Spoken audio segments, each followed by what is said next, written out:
Learning objectives.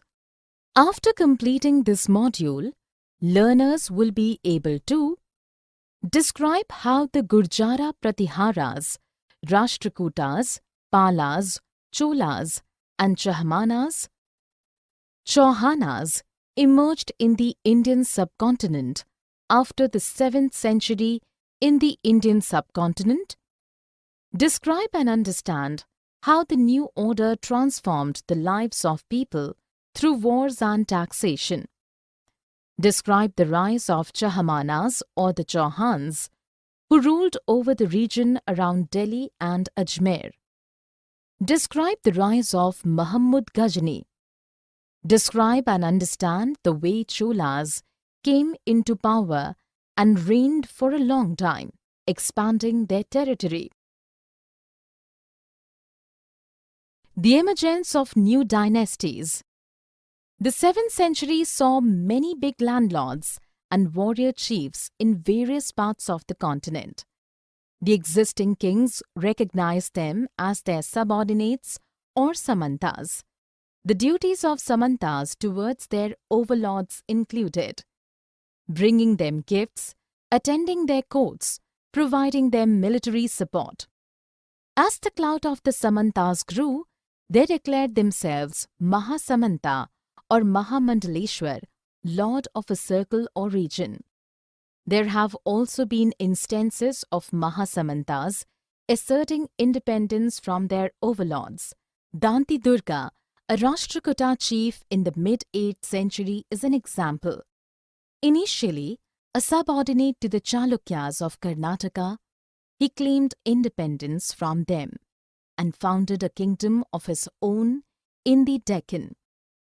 He performed a ceremony called Hiranyagarbha, meaning the golden womb. It was a belief that if a sacrificer performed this ritual with the help of a Brahmin, he would attain rebirth as a Kshatriya even if he was not a Kshatriya by birth.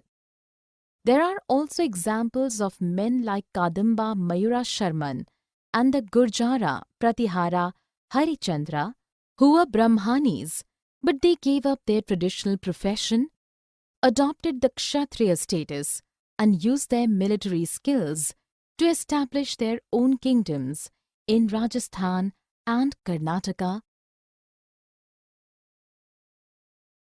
Administration in the kingdoms. The new kings often used boastful titles like Maharaja Adhiraja, Great King, Overlord of Kings, Tribhuvana Chakravartin, Lord of the Three Worlds, etc.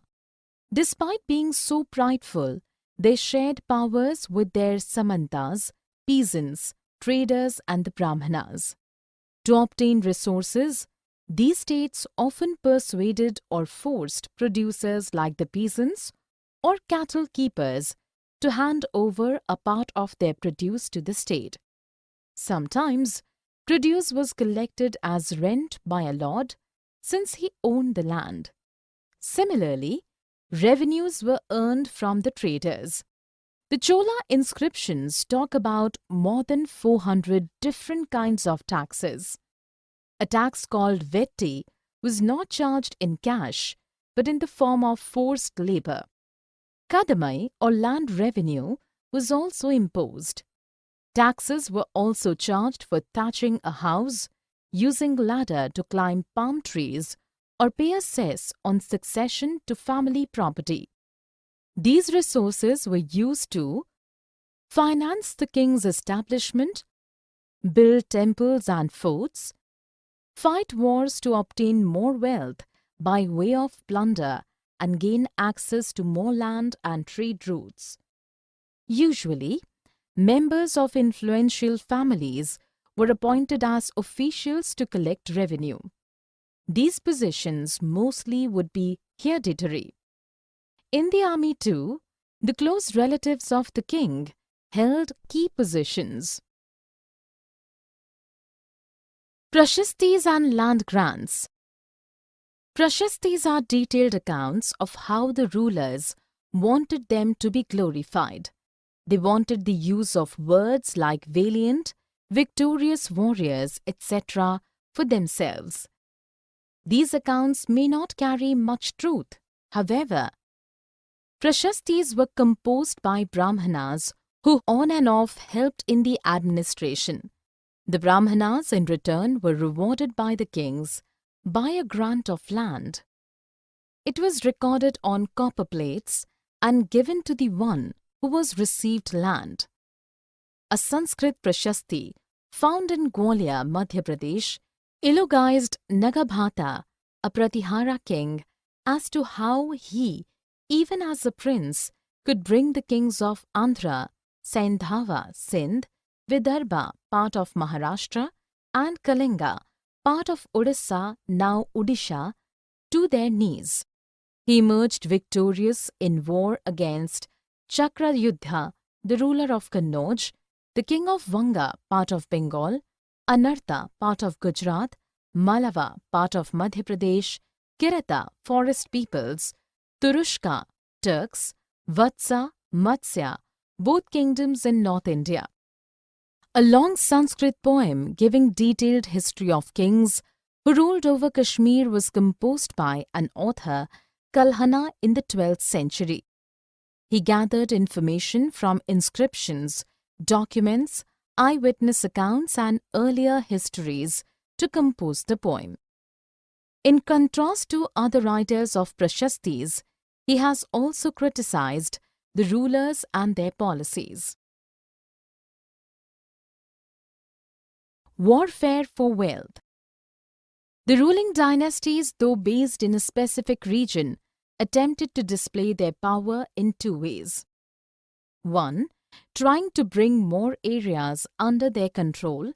The city of Kannauj in the Ganga Valley particularly was an area eyed by all three dynasties, Gurjara, Pratihara, Rashtrakuta, and Pala dynasties, fought for centuries to gain control over Kannauj. Historians often refer to their conflict as the tripartite struggle. 2. Building huge temples was one way of power display. Hence, when the rulers invaded other regions, they targeted rich temples to plunder. Sultan Mahmud of Ghazni, Afghanistan, was one such ruler. He ruled from 997 to 1030. His empire included parts of Central Asia, Iran, and the northwestern part of the subcontinent. During his invasions, he targeted rich Hindu temples, including the Somnath temple in Gujarat. He used the loot to build the capital city of Ghazni. Ghazni entrusted Al-Biruni, a scholar, to write about people of the subcontinent. Al-Biruni's Kitabul Hind, about the subcontinent, written in Arabic, in consultation with many Sanskrit scholars, is an important source for the historians.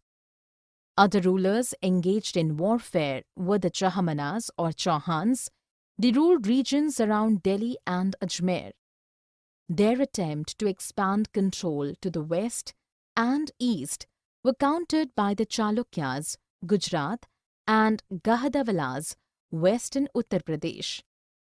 The best Chahamana ruler, Prithviraj III, 1168 to 1192, defeated the Afghan ruler Sultan Muhammad Ghori in 1191, but was defeated by Ghori in 1192. The Cholas, from Urayur to Thanjavur.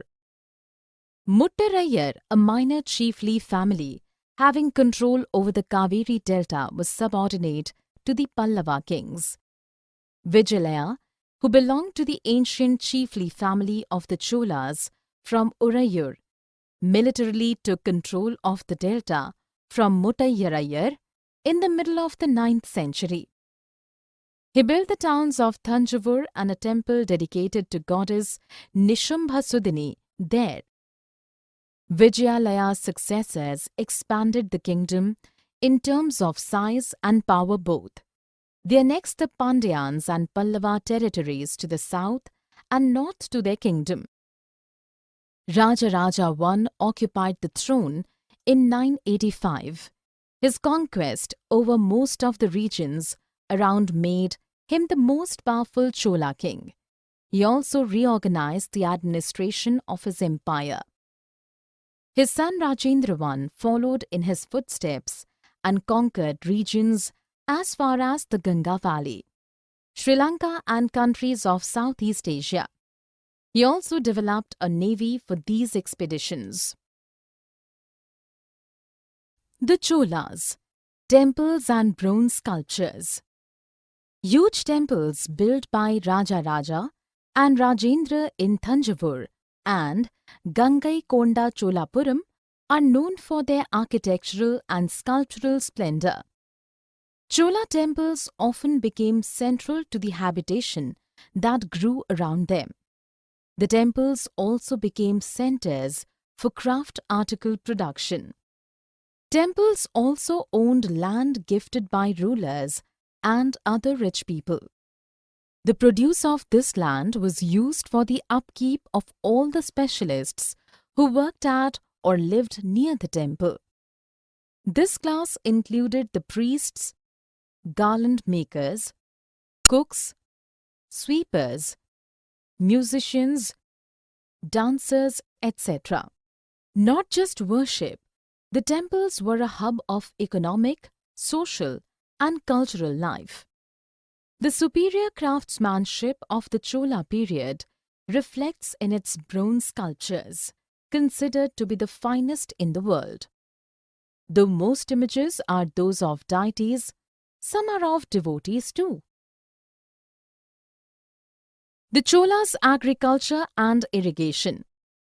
A good number of achievements made by the Chola kings can be attributed to the developments in agriculture. Kaveri River, which was part of the region controlled by the Cholas, branched off into many channels before draining out in the Bay of Bengal. Its channels provided the necessary moisture for agriculture of crops, particularly rice. Agriculture was practiced in some parts of Tamil Nadu earlier, but it was not before the 5th and 6th century that large-scale agriculture, especially of rice, began here. Forests were cleared and land was levelled for agriculture. To prevent flooding in the delta region, embankments were built and canals were dug to carry water to fields. Wells were dug and huge tanks were built to collect rainwater to provide for artificial irrigation.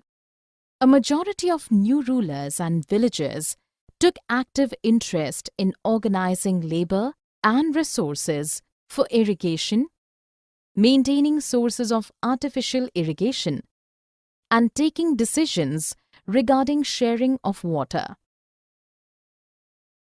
The administrations of the empire won. With the passage of time, the settlement of peasants called Ur proposed because of the improved means of irrigation. Groups of such villages formed a larger unit called Nadu. The village council and the Nadu undertook many administrative functions.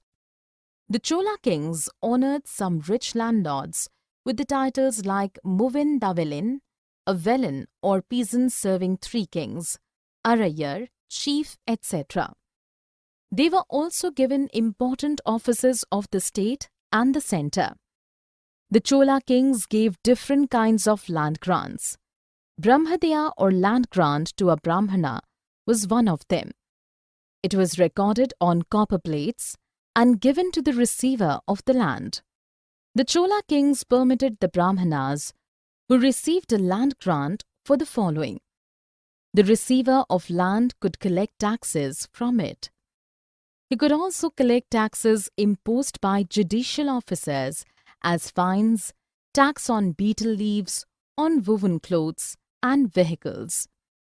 He could build large rooms with upper stories of baked bricks. He could get wells dug, plant trees and thorny bushes. If required, he could also get canals constructed for irrigation. He should build embankments to ensure that water was not wasted. Other kinds of land grants by Chola kings were Vellan Vagai, land of the non-Brahmana peasant proprietors; Shalabhoga, land for the maintenance of a school; Devadana, Tirunamattukanni, land gifted to temples; Palichandam, land donated to Jain institutions. The administration of the empire, too. As a result of land grant of Brahmadeya, Brahmana habitation, like other regions in southern India, grew in the Kaveri Valley too. A sabha or assembly of prominent Brahmana landlords took care of the Brahmadeyas. These were competent assemblies whose decisions were etched on the stone walls of temples. Nagarams or associations of traders were also involved in administrative activities sometimes. Inscriptions from Uttara Merur in Chingalput district, Tamil Nadu, elaborate on the functioning of a sabha. Sabhas had separate committee for irrigation, gardens or temples, etc. According to the Uttara Merur inscription, the aspirants to a sabha should fulfill the following conditions. The aspirants should be owners of land from which land revenue is collected. They should possess a house of their own. They should be in the age group of 35 to 70 years. They should be accomplished and honest administrators. They should have knowledge of the Vedas. Anyone who has been a member of any committee in the last 3 years would not be eligible to become a member of another committee. Anyone who fails to submit his own accounts as well as those of his relatives would not qualify to contest elections. Summary. Let us summarize what we have learned. Many states such as Gurjara Pratiharas, Rashtrakutas, Palas, Cholas and Chahmanas or Chauhans emerged in the Indian subcontinent after the 7th century. In the mid-8th century, Danti Durga, a Rashtrakuta chief, overthrew his Chalukya overlord and performed the Hiranyagarbha, the golden womb ritual. The producers, namely peasants, cattle keepers and artisans, were often exploited and forced to surrender part of their produce. Revenue was also collected from traders. The inscriptions of the Cholas who ruled in Tamil Nadu describe more than 400 different kinds of taxes. These resources were used to finance the king's establishment and for the construction and maintenance of temples and forts and to fight wars, which would then yield more wealth. In the middle of the 19th century, Vijayalaya from the ancient chiefly families of the Cholas from Urayur captured the delta from the Muttar Rayar. The successors of Vijayalaya, including Raja Raja I, who was considered the most powerful Chola ruler and became king in 985, expanded the kingdom in both size and power. The making of bronze images was the most distinctive craft associated with temples. New developments in agriculture and irrigation happened under the Chola reign.